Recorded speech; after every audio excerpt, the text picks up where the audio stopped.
بسم اللہ الرحمن الرحیم نحمده ونصلی علی رسولہ الکریم۔ میرے بھائیو اور دوستو، اللہ تعالیٰ نے ہمیں اور آپ کو مسلمان پیدا کیا ہے اور ایک عظیم کلمہ نصیب عطا فرمایا ہے کہ لا الہ الا اللہ محمد الرسول اللہ۔ اس کو کلمہ توحید کہتے ہیں اور اس کلمہ سے ہم مسلمان ہو گئے ہیں۔ اسلام لانے کے بعد اللہ تعالیٰ نے جو پہلا حکم مسلمان کو فرمایا ہے وہ حکم نماز کے بارے میں ہے۔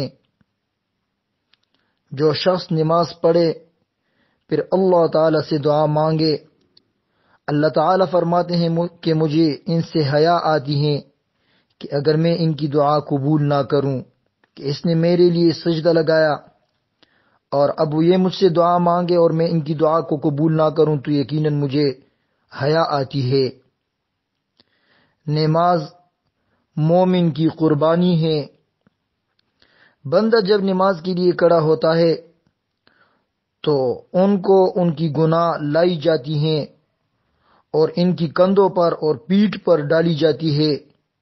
جب بندہ رکوع کی حالت میں جاتا ہے اور سجدہ کی حالت میں جاتا ہے تو یہ جتنی گناہیں لائی گئی ہیں ان پہ ڈالی گئی ہیں وہ رکوع اور سجدہ میں جانے سے تمام گناہ گر جاتی ہیں، یعنی نماز پڑھنے سے اللہ تعالیٰ ان کے گناہوں کو معاف فرما دیتے ہیں۔ ہر نماز تمام ان گناہوں کو مٹا دیتی ہے جو اس نے نماز سے پہلے کی تھی۔ نماز مومن کے لیے نور ہے۔ جو 12 رکعت نوافل کو روزانہ پڑھتے ہیں ان کے لیے جنت میں گھر بنا دیا جاتا ہے۔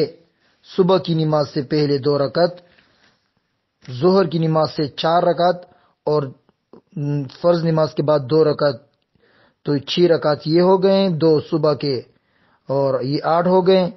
مغرب نماز کے بعد 2، 10 اور عشاء نماز کے بعد 2، 12 رکعت نوافل، اور اس کو سنت بھی کہا جاتا ہے۔ حضور صلی اللہ علیہ وسلم نے صبح کی 2 رکعت سنتوں کو کبھی بھی نہیں چھوڑا ہے، نہ سفر میں، نہ حضر میں، نہ صحت میں، نہ بیماری میں، لہذا صبح کی 2 رکعت سنت کو پابندی کے ساتھ پڑھ لیا کریں۔ ظہر کی 4 رکعت چھوٹ جاتی تو 2 رکعت سنت فرض کے بعد اس کے پیچھے پھر 4 رکعت سنت ادا کرتے تھے۔ حضور صلی اللہ علیہ وسلم کی اکثر دعا یہ تھی، یا مقلب القلوب ثبت قلبی علی دینک۔ لہذا نماز پڑھنے کی اہتمام کرے پابندی کے ساتھ۔ جس شخص میں یہ 2 خصلتیں ہوں دوزخ کی آگ اس پر حرام ہے۔ ایک وہ شخص جو فرض نماز کے بعد 33 مرتبہ سبحان اللہ، 33 مرتبہ الحمدللہ، 34 مرتبہ اللہ اکبر پڑھتا ہو، اس پر دوزخ کی آگ حرام ہے۔ اور دوسرا وہ شخص جو سوتے وقت 10 مرتبہ سبحان اللہ، 10 مرتبہ الحمدللہ، 10 مرتبہ اللہ اکبر پڑھا کرتا ہو تو اس پر بھی دوزخ کی آگ حرام ہے۔ جو شخص نماز جماعت کے ساتھ پڑھتا ہو اور امام ولضالین بولنے کے بعد مقتدی آمین کہیں اور یہ آمین ان کی آمین فرشتوں کے ساتھ موافق ہو جائے، حضور صلی اللہ علیہ وسلم فرماتے ہیں غفر له من ذنبه ما تقدم، ان کی پچھلے تمام گناہ اللہ تعالیٰ معاف فرما دیتے ہیں۔ اور جب امام سمیع اللہ لمن حمدہ پڑھے اور مقتدی ربنا لک الحمد پڑھے، اسی طرح فرشتے بھی ربنا لک الحمد پڑھتے ہیں، تو اگر یہ ربنا لک الحمد فرشتوں کے ساتھ موافق ہو جائے، غفر له من ذنبه ما تقدم، ان کے پچھلے تمام گناہ اللہ تعالیٰ معاف فرماتے ہیں۔ 3 شخص کے لیے اللہ تعالیٰ قیامت کے جب اس کے ساتھ ملیں گے تو اللہ تعالیٰ ملتے وقت اس کو مسکرائیں گے۔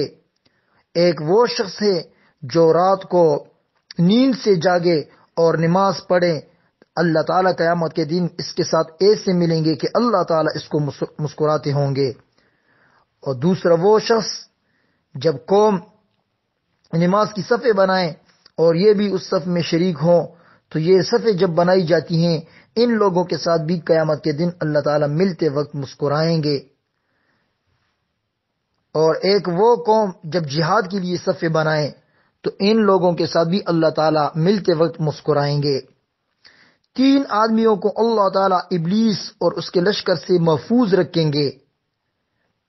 نمبر 1، رات کے وقت اللہ تعالیٰ کو یاد کرنے والے، دوسرے وہ صبح کے وقت استغفار مانگنے والے، اور اللہ تعالیٰ کے خوف سے رونے والے۔ آج ہم صبح نماز کے لیے اٹھتے ہی نہیں، سارے گھر والے وہ 10-11 بجے تک سوتے رہتے ہیں۔ اگر سکول یا کالج یا یونیورسٹی یا دفتر جانے کا کام ہو، وقت ہو، تو اس کے لیے تو ہم صبح سویرے اٹھتے ہیں، لیکن نماز کی کوئی فکر نہیں ہے۔ جس دن چھٹی ہوتی ہے اتوار کی، تو اس دن تو 12 بجے تک گھر میں ایسا سناٹا ہوتا ہے کہ گویا یہاں کوئی ہے بھی نہیں۔ اللہ تعالیٰ کے خوف سے رونے والے یہ وہ شخص ہیں جس کو اللہ تعالیٰ ابلیس اور اس کے لشکر سے محفوظ رکھیں گے۔ 5 تاریکیاں ہیں اور ہر ایک کے لیے روشنی ہے۔ گناہ ایک تاریکی ہے اور اس کے لیے روشنی توبہ ہے۔ قبر بھی ایک تاریکی ہے اور اس کے لیے روشنی نماز ہے۔ میزان بھی ایک تاریکی ہے اور اس کے لیے روشنی کلمہ توحید ہے۔ پل صراط بھی ایک تاریکی ہے اور اس کے لیے روشنی یقین ہے۔ آخرت بھی ایک تاریکی ہے، اس کے لیے نیک اعمال روشنی ہے۔ جو شخص صبح کی نماز پڑھے اور وہی بیٹا رہے، سورہ مائدہ کی پہلی 3 آیتیں پڑھیں، اللہ تعالیٰ 70 ملائکوں کو سپرد کریں گے۔ وہ تسبیح اور استغفار اس شخص کے لیے قیامت تک کرتے رہیں گے۔ کتنی چھوٹی سی بات اور کتنا بڑا اجر۔ اللہ تعالیٰ ہمیں اور آپ کو اس پر عمل کرنے کی توفیق عطا فرمائے۔ اصل میں بات یہ ہے کہ ہمارے دلوں کے اندر اعمال اور نماز کی قدر نہیں۔ نبی کریم صلی اللہ علیہ وسلم نے فرمایا، ابو فاطمہ، اگر تم مجھ سے آخرت میں ملنا چاہتے ہو تم سجدے زیادہ کیا کرو، یعنی نماز کثرت سے پڑھا کرو۔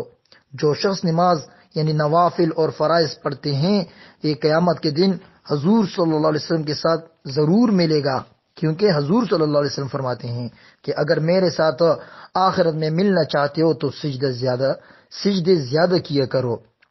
نبی کریم صلی اللہ علیہ وسلم نے ارشاد فرمایا، اللہ تعالیٰ اس شخص پر رحم فرمائے جو عصر سے پہلے 4 رکعت پڑھتا ہو۔ جو نوافل ہیں، حضور صلی اللہ علیہ وسلم نے ان کے لیے دعا فرمائی ہے۔ ام حبیبہ رضی اللہ عنہا سے روایت ہے کہ رسول اللہ صلی اللہ علیہ وسلم نے ارشاد فرمایا، جو شخص ظہر سے پہلے 4 رکعتیں اور ظہر کے بعد 4 رکعتیں پابندی سے پڑھتا ہے، اللہ تعالیٰ اسے دوزخ کی آگ پر حرام فرما دیتے ہیں۔ حضرت ابو ہریرہ رضی اللہ عنہ فرماتے ہیں کہ رسول اللہ صلی اللہ علیہ وسلم نے ارشاد فرمایا، منافقین پر سب سے زیادہ باری وہ عشاء اور فجر کی نماز ہیں، یعنی منافقین عشاء اور فجر کی نماز نہیں پڑھ سکتے۔ آج اللہ معاف کرے کہ ہمارے مرد نوجوان وہ جماعت کی نماز پہلے پڑھتے ہی نہیں، اگر نماز پڑھتے ہیں تو گھروں میں پڑھتے ہیں، اور جب پڑھتے ہیں تو عشاء اور صبح کی نماز کی تو بالکل چھٹی ہو گئی ہے۔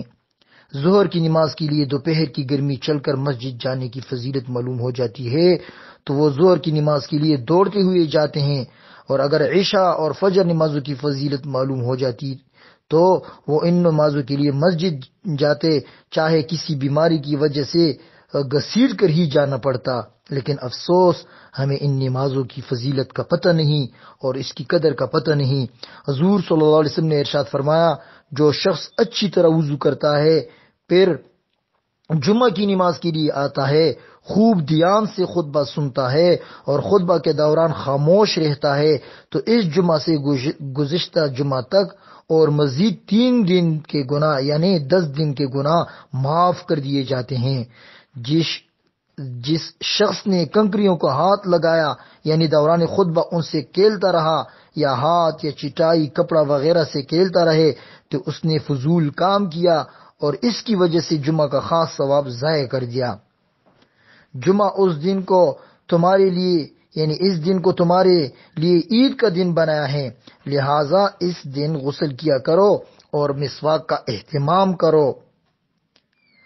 تو اللہ تعالی ہمیں اور آپ کو اس پر عمل کرنے کی توفیق عطا فرمائے۔ ضروری یہ ہے کہ ہم نماز پڑھ لیا کریں، اس کی پابندی کریں اور پابندی کے ساتھ پڑھ لیا کریں۔ اللہ تعالیٰ مجھے اور آپ کو اس پر عمل کرنے کی توفیق عطا فرمائے۔ آمین برحمتک یا ارحم الراحمین۔